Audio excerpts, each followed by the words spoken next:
ibadah itu sebenarnya adalah perbuatan-perbuatan baik. Klasifikasinya ada zahir, ada batin. Ada murni, ada tidak murni. Atau bahasa lainnya, ibadah adalah amal solih, perbuatan baik.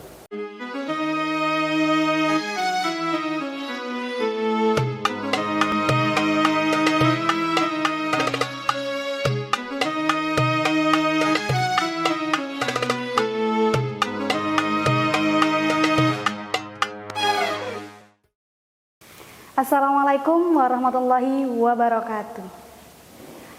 Halo sahabat Kurma, kembali lagi di program Kurma Kuliah Ramadan Jilid 3 bersama saya Maria Ulfa. Kali ini pembahasan kita yaitu tidak jauh dari kata ibadah. Lebih tepatnya, orang yang beribadah juga harus menghormati orang yang tidak beribadah, begitu.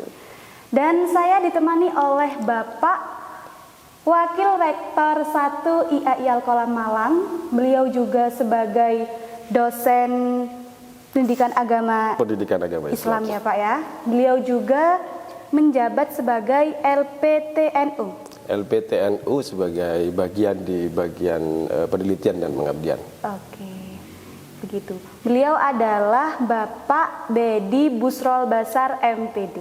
Begitu. Ahmad Biadi Busrol Basar. Oh, ada Ahmadnya ya. Ada Ahmad. Baik, kalau begitu Bapak boleh diperkenalkan dulu untuk perkenalan. Takutnya salah seperti saya barusan. Iya, saya Ahmad Biadi Busrol Basar MPDI. Iya, Pak. Pada saat itu masih MPDI. Saya kelahiran Malang, meskipun sebenarnya saya orang Madura. Jadi kalau istilahnya saya Madura swasta. Swasta gitu ya.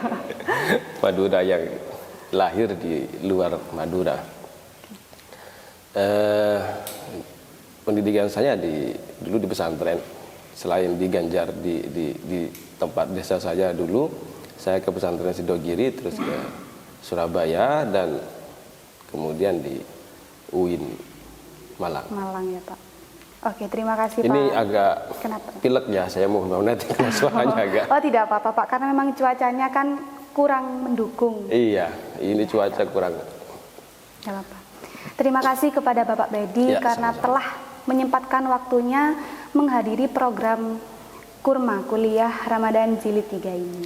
Jadi topik hari ini Pak, itu membahas tentang orang yang beribadah juga harus menghormati orang yang tidak beribadah. Oke. Oke. Ya. Terus apa nih yang akan kita bicarakan? Nah, sebelum melanjut lebih luas, boleh dipaparkan terlebih dahulu yang dimaksud orang yang tidak beribadah itu yang bagaimana? Apakah orang yang tidak beribadah itu yang tidak sholat, tidak bersedekah, atau yang lainnya begitu? Atau orang yang tidak beribadah, orang yang non-muslim? Bagaimana itu Pak? Oke, yang saya tahu begini, pemaknaan dalam ibadah dalam Islam itu ada beberapa klasifikasi ya. Ada ibadah itu yang kemudian diperlihatkan sebagai bentuknya. Ada bentuk zahir yang anggota fisik kita melakukan itu, seperti sholat, seperti zakat, puasa. Ada ibadah yang batin, yang itu juga bernilai ibadah. Bernilai ibadah berarti kan dikasih pahala oleh Allah. Jadi yang pertama ada yang zahir, ada yang batin, seperti husnudzon, tawadu dan lain sebagainya. Yang kedua, ibadah juga dilihat dari aspek apakah itu sebenarnya ibadah murni, yang istilahnya dalam referensi disebut dengan ibadah mahdoh, ibadah murni, atau ibadah tidak murni. Bukan palsu ya. Ibadah tidak murni berarti bentuknya, perilakunya itu bukan ibadah, biasa saja, duniawi banget gitu ya. Tetapi ada pahalanya kok itu, ada pahalanya. Contohnya Pak mungkin seperti apa? Ya contohnya misalnya nih, kayak makan itu kan duniawi banget gitu kan, sangat duniawi banget. Tapi apakah ada pahala di makan? Bisa jadi ada. Buka puasa ada pahala kan? Ada pahala, karena itu juga kita mengikuti tuntunan dari Nabi kita Muhammad SAW. Sahur, tidur, Pahala kalau di ya bulan kalau puasa. kalau bulan puasa jadi pahala karena dia istirahat. Kemudian misalnya memberi makan, menafkahi, kerja untuk menafkahi istri, menafkahi anak, itu juga pahala. Padahal itu duniawi, cari uang, ya duniawi, tetapi ada nilai pahala.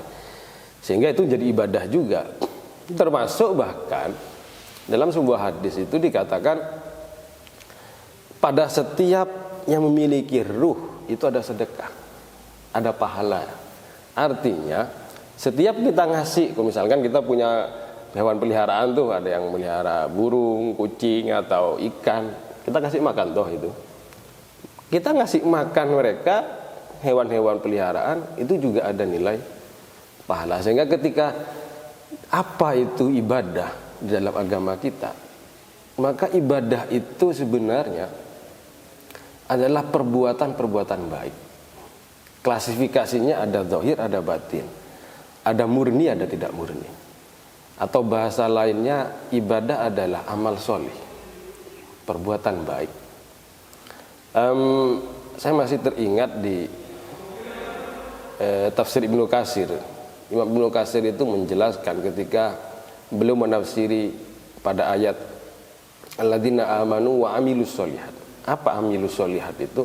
Amal soleh itu apa? Amal soleh itu adalah segala perbuatan apapun yang membuat orang bisa mendekat kepada Tuhannya, sehingga itu termasuk dalam kategori amal soleh. Gitu ya. Kurang lebih demikianlah Ya. tentang. Jadi kalau apa itu orang beribadah dan apa orang tidak beribadah?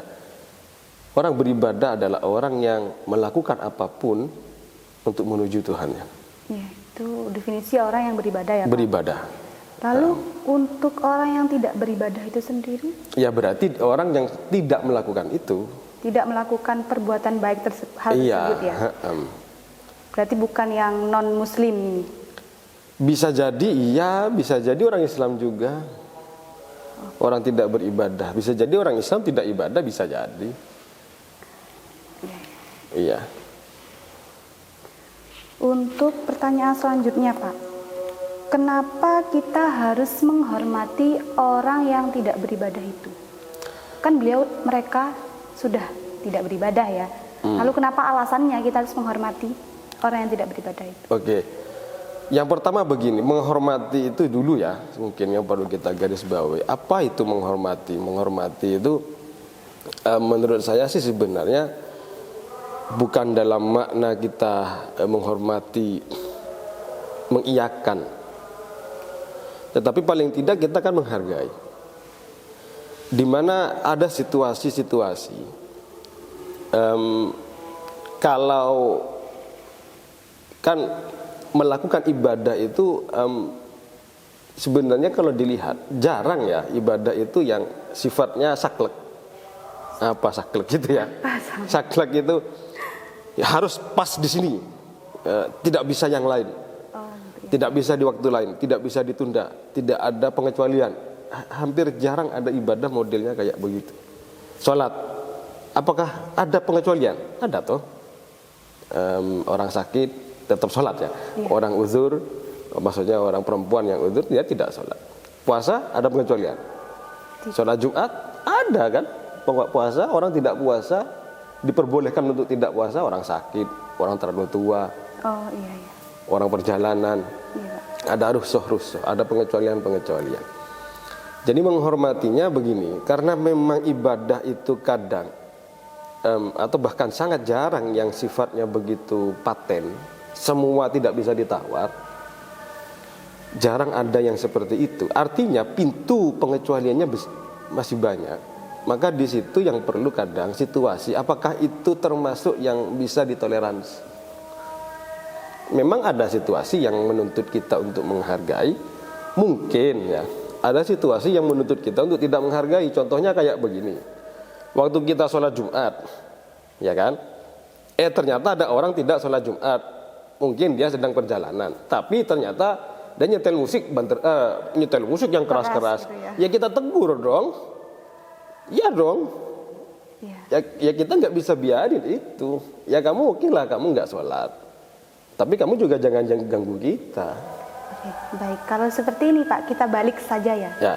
Misalnya kejadiannya waktu sholat Jumat. Kalau di kota-kota kan pasti sholat Jumatnya membeludak, Yap. penuh dari masjid sampai keluar-keluar. Bahkan jalanan ditutupkan. Ya. Nah, kita pindah posisinya ke orang yang tidak beribadah. Oh, tidak beribadah jadi nggak bisa lewat. Nah, itu gimana tanggapannya Pak? Kan tadi harus menegurnya. Ya gini, menurut saya sih gini, kita kok jadi apa ya, begitu kaku sekali dalam melihat kehidupan kita sehari-hari ya. Kita biasa kok, sebenarnya dalam kehidupan kita sehari-hari itu kita biasa kok ada sifat toleran terhadap apa yang sedang dilakukan oleh orang. Biasa sekali. Orang sholat Jumat itu nggak ada yang sampai 1 jam, atau andaikan ada pun jarang. Paling itu ya setengah jam. Nggak ada orang sholat Jumat itu nyampe 5 jam. Ada khutbah sampai dari Jumat tembus ke maghrib, ya tidak mungkin. Itu penutupan jalannya itu palingnya cuma 1 jam. Toh juga jalannya juga pasti ada jalan alternatif toh di situ. Artinya penutupan itu pasti sementara, dan kita maklum, rata-rata masyarakat juga maklum begitu. Itu seperti halnya ada manten ditutup. Kita biasa kan, ada gang, ada manten ditutup jalannya. Oke, berarti ditutup di sini, saya pakai jalur lain. Hal yang sama juga demikian sebenarnya. Kita nggak perlu terlalu memiliki rumus yang begitu kaku di dalam kehidupan sehari-hari itu terkait dengan hal ini. Karena sebenarnya kita ya terbiasa dengan toleransi sebenarnya. Kehidupan kita terbiasa dengan toleransi. Misalnya saya kasih contoh nih. Iya. Ada satu sekolah, ya kan? Iya. Saya kadang kalau lewat di kampus itu, di situ kan dekat sekolah. Kalau saat jam pulang sekolah macet kan? Kita marah-marah apa gimana? Menunggunya Mas. Ya biasa aja. Ya apa sih? Ya macet itu nggak akan sampai malam di situ. Iya. Ya kita maklumi mereka keluar dari sekolah kan, nyebrang. Ya kita maklum, dan sebenarnya kita biasa dengan itu gitu. Begitu pula dengan yang tadi, orang ibadah itu jarang loh ada yang lama. Mana ada ibadah sampai lama begitu. Biasanya malah orang mencari yang itu cepat. Ya yang cepat malah itu kayak terawih, malah kita cari yang banyak cepat. Meskipun lokasinya jauh, kalau cepat ya itu pasti penuh itu. Itu kalau kata teman saya itu terawih pakai nus, pakai bus. Bus cepat ya. Ya, terus gimana itu? Berarti sebenarnya apakah orang yang beribadah perlu menghormati yang tidak ibadah? Sekali lagi saya katakan begini. Situasi dan kebiasaan kita sebenarnya demikian. Tidak diharuskan pun sebenarnya kita termasuk masyarakat yang menghargai itu. Cuma jangan disalahkan, maksud saya jangan hanya menggunakan satu konsep ini, satu cara berpikir ini, karena ada situasi-situasi yang mungkin menuntut untuk sebaliknya, bahwa orang yang tidak beribadah juga harus menghormati. Artinya sebenarnya ini saling menghargai yang ini. Ya seperti orang di desa, di kampung itulah. Satunya sedang ada acara, dia nutup jalan, yang lain menghormati. Nanti gantian itu biasanya. Ya, saling bergantian ya. Ya, dan masing-masing akan saling menghargai. Apakah ada hukumnya itu Pak? Hukum Menghormati maksudnya dalam orang fikih yang tidak. Iya. Maksudnya menghormati orang yang tidak ibadah. Iya. Hukumnya bagaimana? Hukum. Iya. Kan begini, Islam itu, kalau kita bicara di dalam hukum Islam, di dalam hukum Islam sebenarnya yang perlu untuk ditegur, perlu untuk bahkan dikecam sekalipun, perlu untuk ditegur itu adalah orang yang melakukan keburukan. tidak ibadah itu belum tentu tidak buruk, belum tentu buruknya. Orang tidak sholat itu belum tentu buruk. Bisa jadi dia sholatnya nanti. Orang tidak puasa belum tentu jahat. Bisa jadi karena dia perjalanan, bisa jadi karena dia sakit, atau karena alasan-alasan yang lain. Jadi tidak ibadah itu jangan dimaknai langsung pasti buruk. Di dalam fikih itu yang ditegur itu yang buruk, bukan yang tidak ibadah. Kalau yang tidak ibadah itu kemudian ditegur